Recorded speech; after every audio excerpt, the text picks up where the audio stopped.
Okay, welcome to today's special with Nfsc. We have our special honored guest, Steve K. Bennett, on the line.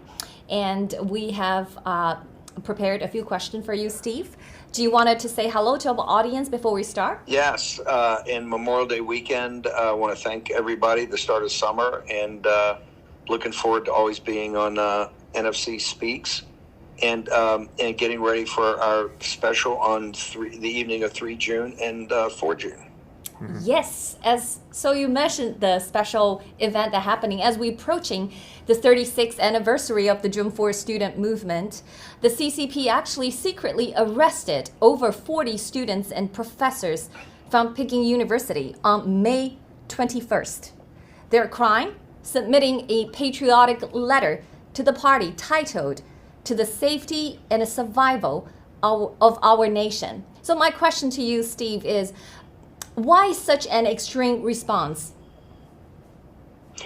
I think it's an extreme response because things are kind of coming unglued with Xi and his reign of terror. I mean, the economic situation couldn't be worse. I think a ton of the students and a ton of younger people understand that their future has been frittered away by the Chinese Communist Party. I only hope for their safety that they watch themselves, because as heroes as they are, I mean, look at what happened at Tiananmen.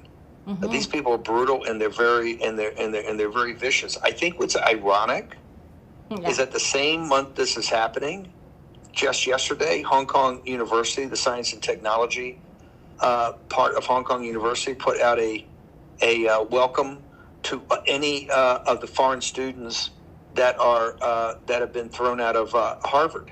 Mm-hmm. And like I said on the show today, hey, if any kid wants to go to Hong Kong University under the control of the CCP, have at it.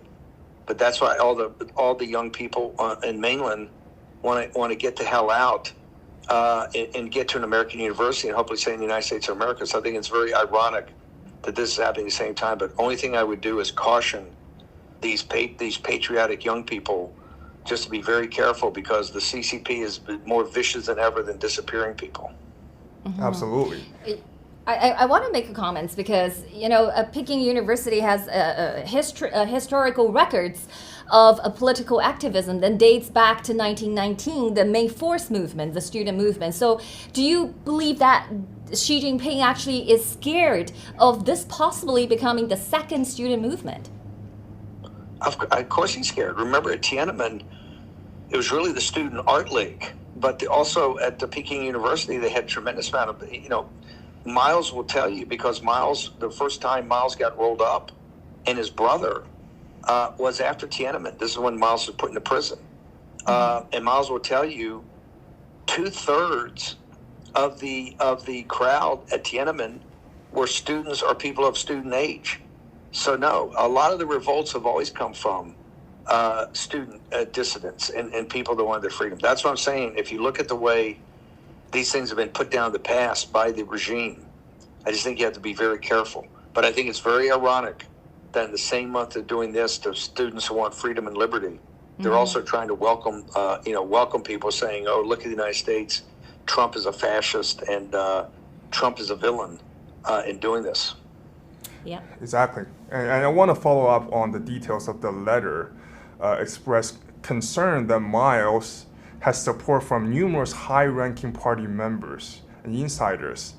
Evident in his slogan, the CCP is not the Chinese people, right? And his revelations about HNA and Wang Jian and his escape from China. And what does this review about the internal fractures within the party and Miles' ability to access the top-level CCP intelligence, sir? Well, I think you've always had, and you have many people in the regime. Look, there's a lot of smart people and patriots in China, both in the regime and then close to the regime that are maybe not members of the party, that understand that, quite simply, that the model that Xi and Wang Qishan have created is not sustainable. It's not a sustainable economic model, and if you don't deliver on the economics, it's certainly not a sustainable political model, because the trade-off that the CCP has always asked of the Chinese people is that, hey, we'll deliver the economics that you can rise out of poverty into the middle class and actually have ownership versus severe poverty, but you've got to give up your political freedom for that. And the West, by the way, has agreed to that. I mean, the West has looked the other way and saying, oh, no, they're providing all this economic benefit. Well, now we know the facts. They're not providing economic benefit. We have a massive real estate crisis, and that real estate crisis essentially wiped out the net worth of half the people, half the people in mainland China.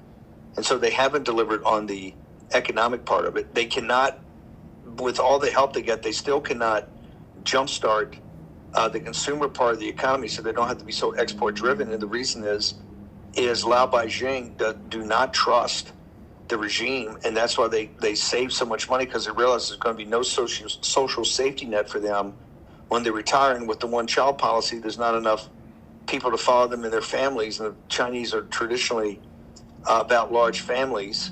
There's nobody to follow them to take care of them, and so the whole thing's a debacle. And that's why they're more dangerous than ever. But what she is doing is quite evident right now is, trying to play to ultra-nationalism, that the foreign devils are trying to defeat us, and we must come together stronger than ever. And so that's why I think it's very dangerous for students. I admire and appreciate their standing up. Also, people in the regime, don't let it be lost on you.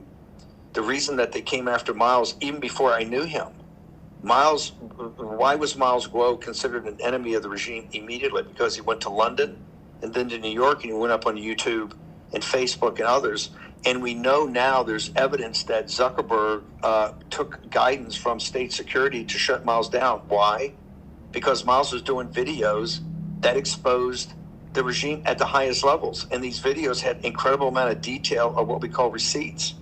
How did that happen? Both Miles's knowledge and what he was getting from insiders. And insiders were actually giving him this information, really the beginning of the whistleblower movement. This is at the highest levels.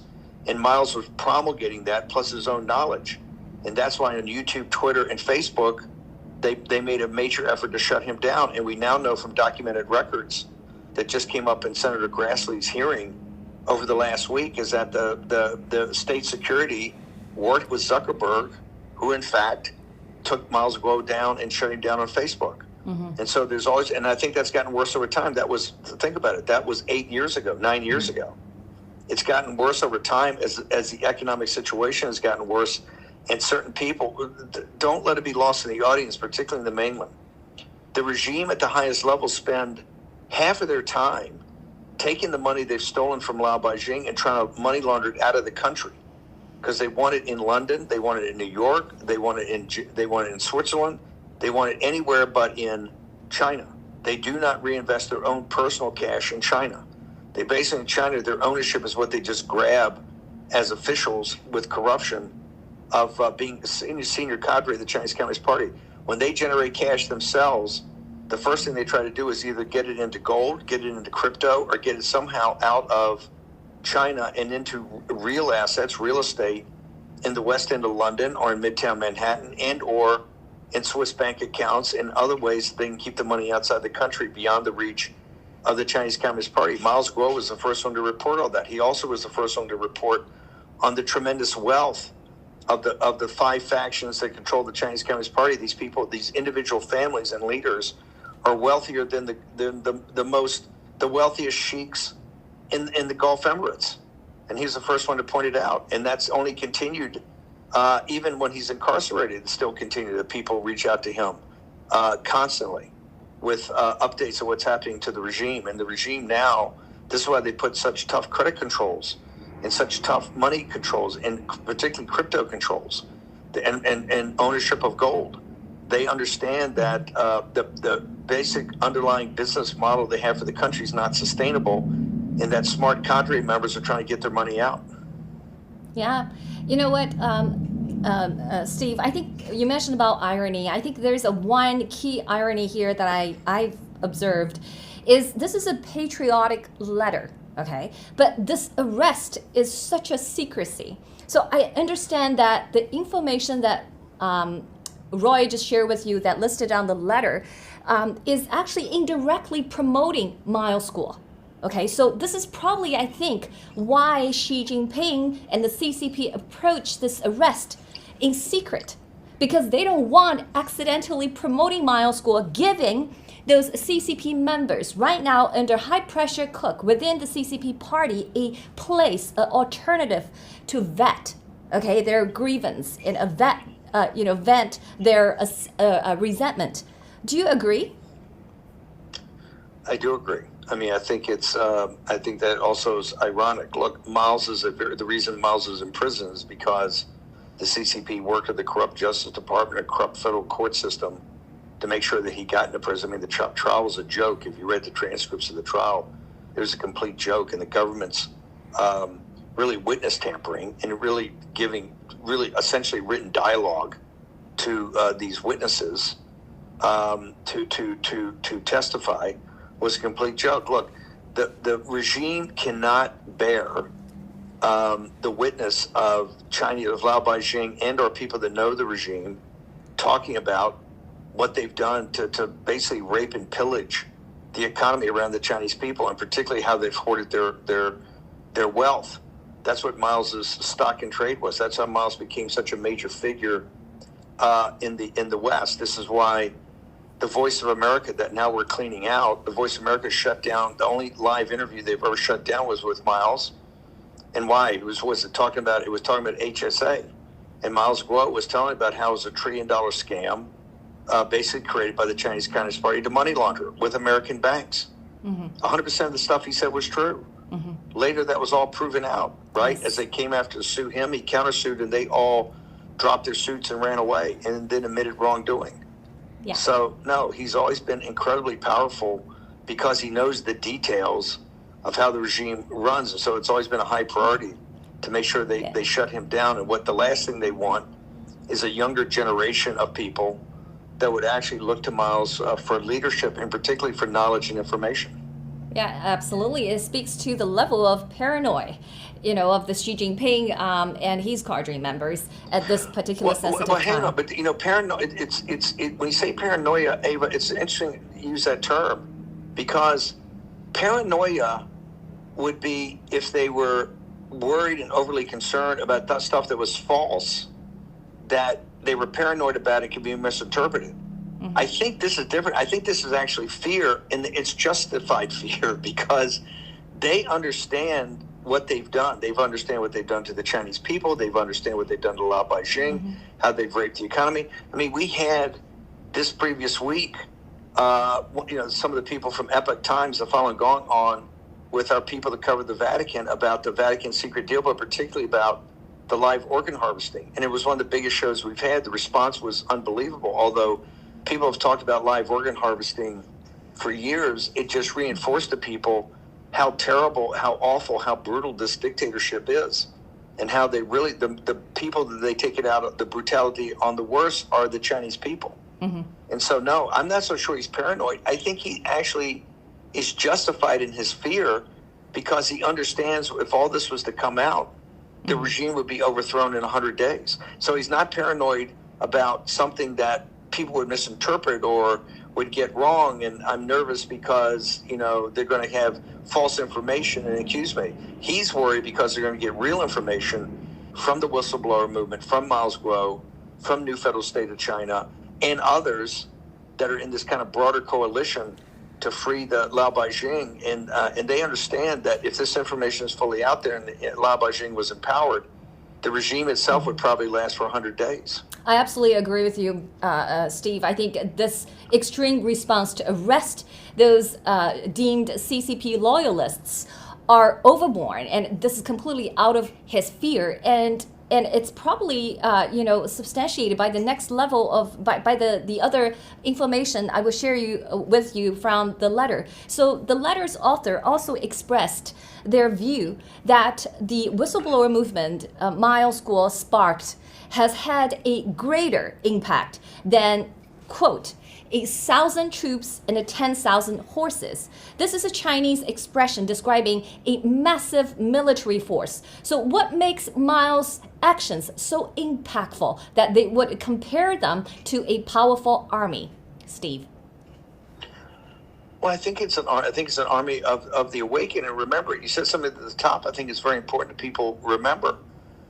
There are 90,000 people in the Chinese Communist Party. That's all there are. So China's not made up of communists. There's only 90,000 in a population of 1.2 or 1.3 billion. You take your pick. There's only 90,000 cadre members. Of course, a lot of those are just local officials on the block. Mm-hmm. But if you look down at the 5,000 that really matter, I will bet you 50% are nervous enough about what could happen. They see the corruption, they see the incompetence, they see where this is going, mm-hmm. that they're either helping the whistleblower movement, or they're attracted to the ideas of Miles Guo, or they're at least sympathetic or empathetic. That's the problem that the regime has, is that people internally, one, don't want to be held accountable if this thing collapses. Number two, mm-hmm. think, hey, maybe I'm not on the winning side. So that's why I think the letter is very important. And I think that you should look at these patriots in that regard about the using the Chinese term. I think the new federal state, particularly in the mainland, and the whistleblower movement grows every day.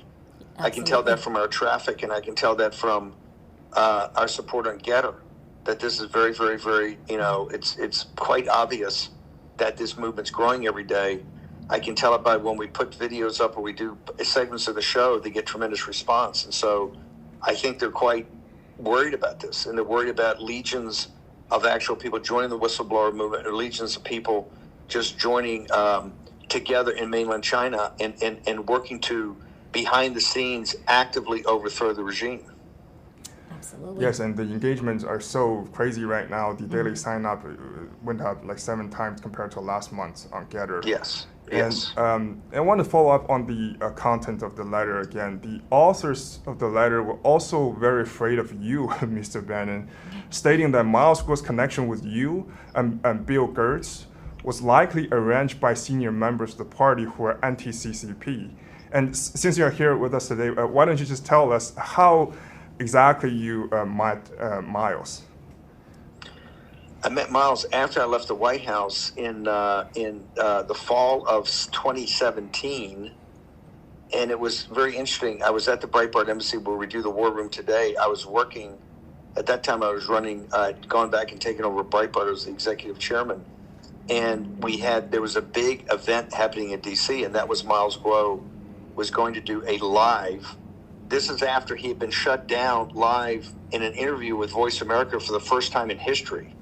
And they actually ran to my office in the White House to inform me what was going on, and I started a formal inquiry. That's when I realized Voice America was completely infested with CCP agents and CCP sympathizers and CCP influencers. But that late 4 months, I think it was in October of 2017, there was an announcement that Miles Guo was going to do a live from the National Press Club, sponsored by the Hudson Institute. Hudson Institute was one of the most prestigious national security institutes in Washington, D.C., was going to do a live, I think, press conference. I think even Bill Gertz was going to do the question. He was going to make a statement. Then he was going to do a live press conference about unveiling corruption at the highest levels and infiltration in the U.S. government and corruption at the highest levels of the CCP.